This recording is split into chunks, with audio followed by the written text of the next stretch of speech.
নমস্কার দর্শক বন্ধুরা, রেপ স্পোর্টস বাংলার পর্দায় আপনাদের সকলকে আরেকবার স্বাগত। আমি রাহুল, আমার সাথে রয়েছে সৌজানি। আইপিএল শুরু হতে আর বেশি দিন নেই, আর ঠিক এক মাসের কাছাকাছি, কারণ মার্চের 15 তারিখ থেকে আইপিএল শুরু হওয়ার কথা। কিন্তু আইপিএল শুরু হওয়ার আগে কেকেআর এর থিঙ্ক ট্যাঙ্কের কপালে কিন্তু চিন্তার ভাঁজ, এবং তার সাথে সাথে ফ্যান্সরাও অবশ্যই চিন্তিত। কারণ first reason obviously Mustafizur Rahman, তিনি কিন্তু জিও পলিটিক্যাল ডেভেলপমেন্টের কারণে BCCI asked KKR to release Mustafizur Rahman, কিন্তু কে হবে তার রিপ্লেসমেন্ট এখনো কিন্তু সেটা অ্যানাউন্স করেনি কেকেআর থিঙ্ক ট্যাঙ্ক। তো সেটা নিয়ে অবশ্যই একটা চিন্তায় ফ্যান্সরা, এবং তার সাথে সাথে আরো একটা বড় ধাক্কা, টি-20 ওয়ার্ল্ড কাপ শুরু হওয়ার আগের দিনই হর্ষিত রানা, তিনি কিন্তু হাঁটুতে চোটের কারণে টি-20 ওয়ার্ল্ড কাপ থেকে তিনি ছিটকে যান। কিন্তু যেটা শোনা যাচ্ছে, আইপিএলও কেকেআর এর হয়ে একাধিক ম্যাচ তিনি মিস করতে পারেন। এবং তার সাথে সাথে গতকাল, মাই ব্যাড, আই থিঙ্ক এই টি-20 ওয়ার্ল্ড কাপ রিসেন্টলি পাথিরানা তিনিও আবার চোটের কারণে অস্ট্রেলিয়ার বিরুদ্ধে ম্যাচ চলাকালীন শ্রীলঙ্কার হয়ে তিনি আর নামেইনি মাঠে। সুতরাং তাকে নিয়েও এবার চিন্তাটা বেড়েছে। সুতরাং আইপিএল শুরু হওয়ার আগে বলতে গেলে একাধিক প্রবলেম রয়েছে কেকেআর এর, এবং সেই নিয়ে আমাদের এই ভিডিওটা। সৌজানি রয়েছে আমার সাথে। প্রথমে সৌজানির কাছে যেটা নিয়ে জানতে চাইবো, অবভিয়াসলি এক্সপার্ট ওপিনিয়ন, কারণ এখনো কিন্তু কোনো অফিসিয়াল অ্যানাউন্সমেন্ট আসেনি কে হবে replacement. But Soujani, first of all এক এক করে আসি, মুস্তাফিজুর রহমানের রিপ্লেসমেন্ট এই মুহূর্তে আমরা টি-20 ওয়ার্ল্ড কাপে অনেকগুলো ম্যাচেস হয়ে গেছে, বা টি-20 ওয়ার্ল্ড কাপের বাইরেও অনেক জায়গায় টি-20 ফ্র্যাঞ্চাইজি লিগ হয়েছে রিসেন্টলি। কি মনে হয়, who would be proper replacement of Mustafizur for KKR? দেখো Rahul, at this point proper বলাটা কতটা কি হবে আমি জানি না, কারণ যদি আমরা দেখিও কেকেআর এর ফাস্ট বোলার্স এর ব্যাপারে, আমাদের কিন্তু পাথিরানাটা এখনো একটু সাবজেক্ট টু ফিটনেস, কিন্তু আমার মনে হয় উনি হয়তো খেলতে পারবেন আইপিএল, এখনো কোনো অফিসিয়াল কনফার্মেশন আসেনি। কিন্তু এছাড়া বৈভব অরোরা আছে, উমরান মাল্লিক আছে, আর আমরা কিন্তু জানি যে উমরান মাল্লিক কিন্তু ওই র পেসটা ওনার কাছে আছে। উনি যদি লাইন আর লেন্থ নিজে ঠিক করেন, তাহলে কিন্তু ওই পেসটা এক্সট্রা বাউন্স উনি দেন। এছাড়া আকাশদীপকেও নেওয়া হয়েছে, আর আকাশদীপ তো মানে ইডেন বেঙ্গলেরই প্লেয়ার, তো ওনার কাছে একটা ওই ইডেনের পিচ, যেটা হোম ম্যাচেস, ওই অ্যাডভান্টেজটা ওনার কাছে থাকবে। কার্তিক ত্যাগী আছে পেসার, কিন্তু যদি রিপ্লেসমেন্ট হিসাবে দেখো না, ওভারসিজ রিপ্লেসমেন্ট, তাহলে আপাতত আমার মাথায় এখন তিনটে নাম আসছে। একটা হচ্ছে ফাজাল হক ফারুকি, উনি হচ্ছে আফগানিস্তানের প্লেয়ার একজন। উনি লেফট আর্ম বল করেন, আর ওনার স্পেশালিটি হচ্ছে উনি ইয়র্কার্স দিতে পারেন। আর আমার মনে হয় যে ওনাকে রাখাটা খুব ইম্পর্টেন্ট হবে, কারণ ডেথ ওভার্সে আমার মনে হচ্ছে যে ফাজাল হক ফারুকি যিনি আছেন, উনি ওই স্ট্রেংথ মানে ওই ডেপথটা টিমটাকে দিতে পারবেন। যদি আমি ওনার ব্যাপারে একটু আপনাদের বলি, তাহলে আমি বলবো যে উনি 2022-তে ফার্স্ট আইপিএল খেলেছিলেন, আর সানরাইজার্স হায়দ্রাবাদের হয়ে খেলেছিলেন। ওনাকে 50 লাখ টাকায় অকশনে কেনা হয়েছিল। তখন কিন্তু সানরাইজার্স হায়দ্রাবাদে ম্যাক্রো জ্যানসেনই ছিলেন। তো ফারুকি কিন্তু এসআরএইচ এর ওই ফ্রন্ট লাইন যে ওই বোলিং অ্যাটাক, উনি কিন্তু ইয়ানসেনের সাথে লিড করছিলেন। আর আমি বলবো যে ওনার আই থিঙ্ক ক্রুশাল হাইলাইটটা ছিল যখন উনি বোধহয় শিখর ধাওয়ান আর জনি বেয়ারস্টোর উইকেটটা নিয়েছিলেন। কিন্তু ওনার ইকোনমি রেটের ব্যাপারে যদি আমরা বলি, তাহলে ওটা হচ্ছে 9.16, যেটা একটু এক্সপেন্সিভ। কিন্তু টি-20 ম্যাচে তো আমরা জানি যে বোলার্সরা এক্সপেন্সিভ হতে পারে, কিন্তু 9.16 আমার তাও মনে হয় যে কোথাও গিয়ে অ্যাজ এ বোলার একটু এক্সপেন্সিভ। কিন্তু 2023 সিজনটা ওনার অতটা ভালো যায়নি, উনি মাত্র 4টে গেম পেয়েছিলেন।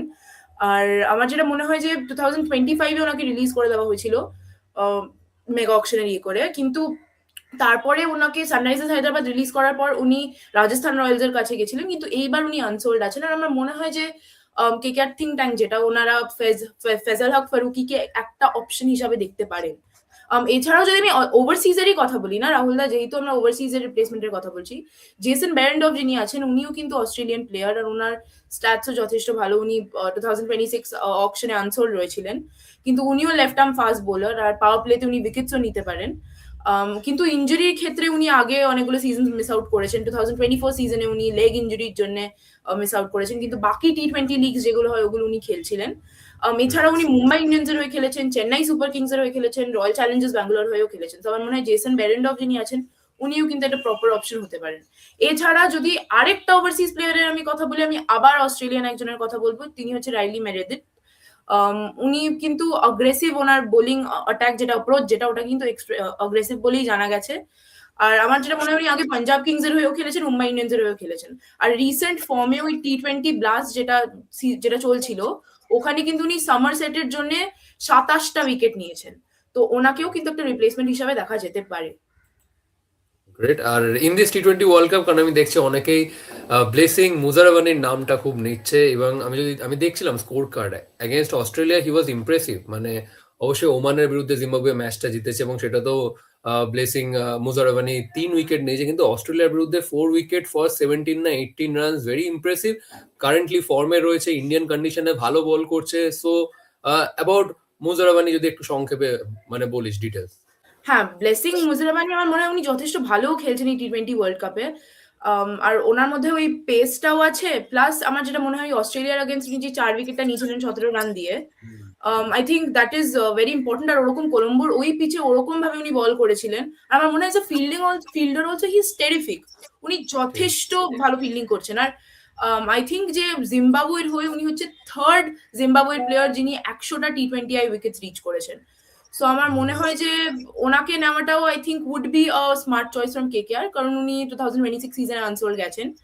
কিন্তু হ্যাঁ, তুমি যেটা বললে অস্ট্রেলিয়ার এগেনস্টে ওনার বোলিংটা, আর উনি লাইন আর লেন্থ মেনটেন করে ডিসিপ্লিন বোলিং যেটাকে বলে, ওনাকে কিন্তু আমরা ডিসিপ্লিন বোলিংটাও করতে দেখেছি। So he can be a possible replacement. একদমই তাই। আমার মনে হয় রিপ্লেসমেন্ট তো অবভিয়াসলি দরকার, যেহেতু মুস্তাফিজুর রহমান খেলবে না। এখন কার দিকে নজর রাখছে KKR think tank, that will be interesting অবশ্যই, কারণ মুজারাবানি একজন যে was really impressed in this টি-20 world cup, and alongside Soujani, যাদের যাদের নাম নিল অবশ্যই তারা এর আগে আইপিএল খেলার কিন্তু এক্সপিরিয়েন্স রয়েছে। ফাজুল হক ফারাকি আমি দেখেছি, তার অনেক রকম ভ্যারিয়েশন আছে, ডেতেও খুব সুন্দর, তিনি স্লোয়ার বল করতে পারেন, তার স্লোয়ার বলটা একটা তার কাছে বড় অস্ত্র। তো এখন দেখার এদের মধ্যে কাকে নিয়ে আসে কেকেআর অ্যাজ রিপ্লেসমেন্ট অফ মুস্তাফিজের। মুস্তাফিজের পর এবার আরেকটা এটা বড় চিন্তা, সেটা অবশ্যই হর্ষিত রানা। হর্ষিত রানা তার শেষ 2-3 বছরে তার যে উত্থানটা, সেটা was really incredible, from KKR then to the national team, এবং ন্যাশনাল টিমে বলতে গেলে তার জায়গাটা পুরো এখন নিশ্চিত করে ফেলেছে। কিন্তু আনফর্চুনেটলি টি-20 ওয়ার্ল্ড কাপেও তিনি দলের অংশ থাকতেন হয়তো, বাট আনফর্চুনেটলি চোটের কারণে তাকে ছিটকে যেতে হয়েছে। Harshit Rana, how big blow will be Harshit Rana Soujani, এবং এই মুহূর্তে ইন্ডিয়ান পেসার কারা রয়েছে, মানে who could be Harshit Rana's replacement? দেখো, definitely Harshit Rana is a big blow, কারণ উনি দেখো বোলিং আমরা তো ওনাকে পেসার হিসেবে দেখেছি, কিন্তু রিসেন্টলি বাইল্যাটারাল সিরিজে আমরা দেখেছি যে উনি ব্যাটিংটাও করতে পারেন, উনি এসে কয়েকটা চার ছয়নি মেরে দিতেও পারেন। সো আই থিঙ্ক ওটা একটা থাকাটা খুবই ক্রুশিয়াল। আর কেকেআরই তুমি যেরকম ভাবে বললে, কেকেআর থেকেই ওনার জার্নিটা বিগিন হয়েছে। তো আমার মনে হয় যে ওনার না থাকার একটা সবচেয়ে বড় কি বলবো সেটব্যাক হতে পারে। কিন্তু দেখো, আমি যদি ইন্ডিয়ান ডোমেস্টিক সার্কিটেও দেখতে যাই না, আমাদের কাছে চেতন সাকারিয়াও আছে। কিন্তু চেতন সাকারিয়া লেফট আমার কারেন্টলি উনি কিন্তু পেস অ্যাটাক, আমরা ওনাকে আগের সিজনসেও দেখেছি, রাজস্থান রয়্যালস এর হয়ে দেখেছি, চেন্নাই সুপার কিংস এর হয়ে দেখেছি। চেতন সাকারিয়া কিন্তু ওই পেস অ্যাটাকটা লিড করতে পারেন। ইনজুরির জন্য উনি অনেকদিন বাইরে ছিলেন, কিন্তু ওই বিজয় হাজারি ট্রফিতে রিসেন্টলি উনি ফাইনালও খেলেছেন, পারফরমেন্স ওনার ভালোই ছিল। তো আমার মনে হয় Chetan Sakariya can be an option.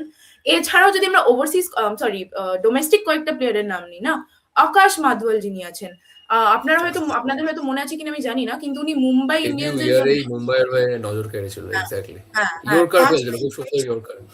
হ্যাঁ, উনি 5 উইকেটও নিয়েছিলেন। আর আমার মনে হয় যে 2022 টু 2023 সিজনে উনি উত্তরাখণ্ডের সৈয়দ মুস্তাক আলী ট্রফিতে উনি ক্যাপ্টেনও ছিলেন। তো আইপিএল এ ওনার কিন্তু আইপিএল উনি চান্স পেয়েছিলেন যখন জোফরা আর্চার আর জসপ্রীত বুমরা মুম্বাই ইন্ডিয়ান্সের হয়ে খেলতে পারছিলেন না ইনজুরির জন্য। তো তখন আমার মনে হয় যে উনি 8টা ম্যাচে গিয়ে 14টা উইকেট নিয়েছিলেন 2023 সিজনে। তারপর যথারীতি মানে 24 সিজনেও ভালো করেছিলেন, কিন্তু এই সিজন উনি আনসোল্ড আছেন। তো আমার মনে হয় যে Akash Madhwal as a pacer is a good option. এছাড়াও আমার মনে হয় যে কমলেশ নাগরকোটির ওপরে নজর যেতে পারে, যদি মানে সাবজেক্ট টু হিজ ফিটনেস, কারণ আমরা ফরমার জানি কেকেআর। হ্যাঁ ফর্মার কেকেআর, কিন্তু ওনার ইনজুরি প্রোন উনি একটু। আর আমার মনে হয় যে রিসেন্টলি একটু লাইন আর লেন্থ উনি হালকা স্ট্রাগল করেছেন। তো এই সিজনে উনি আনসোল্ড গেছেন, কিন্তু Kamlesh Nagarkoti can be a replacement. Rahul da, তোমার কি মনে হয়? Obviously, but again Kamlesh Nagarkoti, যেটা তুই যেটা বললি যে অবশ্যই ইনজুরি প্রোনের আগেও কেকেআর তাকে সুযোগ দিয়েছে আন্ডার 19 ওয়ার্ল্ড কাপে। আমি থিঙ্ক অবশ্যই তিনি আন্ডার 19 ওয়ার্ল্ড কাপের পারফরমেন্সের পর নজরে আসে এবং কেকেআর তাকে সুযোগ দিয়েছিল ঠিকই, এবং তার সাথে শিবম মাভি দুজনেই চান্স পেয়েছিল কেকেআরে, বাট দুজনেই সেই সুযোগটা সেভাবে সদ্ব্যবহার করতে পারেনি। তো এই দুজনের মধ্যে কেউই আমার মনে হয় না সেরকম রিলায়েবল অপশন হবে বা কনসিস্টেন্ট হবে। বাট অবশ্যই আকাশ মাধওয়াল ফার্স্ট ইয়ার মুম্বাই ইন্ডিয়ান্সের হয়ে যেভাবে নজর কেড়েছে, বেশ ইমপ্রেসিভ। কারণ বুমরার যে বুমরাকে যে বুমরার যে অনুপস্থিতিটা সেটা অনেকটা ঢেকে দিতে পেরেছিল সেই বছর। আমার এখনো মনে আছে আকাশ মাদওয়াল, কারণ যেভাবে ইয়র্কার ফেলছিল এবং লেন্থ যেভাবে কনসিস্টেন্টলি তিনি বল করছিল ওয়াজ ইমপ্রেসিভ। বাট তারপর আবার যেন সেই ফর্মটা সেভাবে ধরে রাখতে পারেনি, বা মাঝখানে আই থিঙ্ক ইনজুরির কারণে সেভাবে রেগুলার খেলতে পারেনি।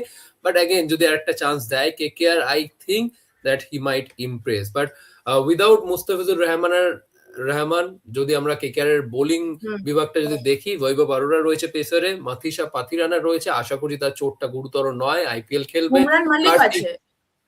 উমরান মালিক রয়েছে, কার্তিক তিয়াগি রয়েছে, ইনিও অবশ্যই আন্ডার 19 ওয়ার্ল্ড কাপে বেশ নজর কেড়েছিল, এবং আকাশদীপ রয়েছে। আকাশদীপ টি-20তে আমরা জানি রান দিয়ে দেয় মাঝে মধ্যে, সেরকম কনসিস্টেন্ট বোলার না, বাট কিন্তু আরসিবির হয়ে একটা ভালো ম্যাচ খেলেছে if I'm not কিন্তু wrong। আকাশদীপের একটা অ্যাডভান্টেজ কি, যেহেতু কেকেআর না হোম টিমের অ্যাডভান্টেজ একদম পাবে, কারণ ইডেন গার্ডেন্স এর মাঠের ফ্যামিলিয়ার সাথে উনি কন্ডিশন, অভ্যস্ত, এখানে উনি খেলেছেন। তো আমার মনে হয় যে এক্স্যাক্টলি। আকাশদীপের ওই অ্যাডভান্টেজটা আছে। কিন্তু রাহুল দা, আমরা যে এত বোলিং লাইন আপ নিয়ে কথা বললাম, আমার মনে হয় যে কোথাও গিয়ে এক্স্যাক্টলি ক্যামেরন গ্রিন, ওনাকে ওইটাই বহু আমরা চিন্তার কারণ। 21 কোটি টাকা দিয়ে নিয়েছি, ঠিক আছে, হয়তো আইপিএল এ উনি ডিফারেন্ট পারফরমেন্স করবেন, হয়তো গিয়ে এসে বড় ম্যাচে খেলে দেবেন, উনি বিগ ম্যাচ প্লেয়ার। কিন্তু রিসেন্টলি ওয়ার্ল্ড কাপে উনি অস্ট্রেলিয়ার জন্য যেরকম ভাবে ওনার পারফরমেন্স রয়েছে, ওতে তোমার কি মনে হয়, মানে is it looking serious for KKR?